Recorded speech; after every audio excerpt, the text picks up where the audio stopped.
अर्चनाच रेसिपीमध्ये आपलं स्वागत आहे। आता बघून चिंच गुळाची चटणी करणार आहे तर पुदिन्याची चटणी बघा। आता आपण कोथिंबीर, पुदिना, त्यात 1 इंच आल्याचा तुकडा, भाजलेले शेंगदाणे साल काढून घ्यायचे, 4 लसणाचे कळी, 1 छोटा चमचा मीठ, 1 चमचा दही,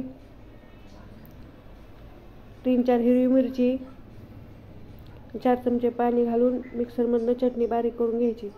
आता आपण चिंच चटणी करणार आहे। 50 ग्राम चिंच, 50 ग्राम गूळ, चिंच 20 मिनिटं पहिले भिजवून घ्यायची।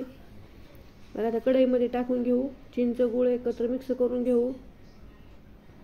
बघा आपली चिंच गूळ असं चांगलं एकत्र शिजवून घेऊ। याला आता 3 मिनिटं शिजवून घेऊ। 3 मिनिट बघा आपले तयार आहे। आता हे थंड करून घेऊ।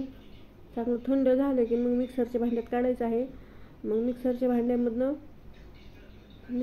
फिरून घेऊ। जास्त फिरवायचं नाही, थोडंसं फिरवायचं। चाळणी घ्यायची, चाळणीवर टाकायचं, असं चांगलं चमच्याने फिरून सगळं चिंच असे करून हे सगळं काय असेल त्यात कचरा काढाय असेल ते सगळं वर राहते। बघा आता चांगलं चमच्याने फिरून हे करून घ्यायचं, काढून घ्यायचं। बघा आता आपली चिंच चटणी तयार आहे। त्यात आपण चाट मसाला 1 टीस्पून मिरची पावडर, 1 टीस्पून काळा मीठ, 1 टीस्पून हिंग घालून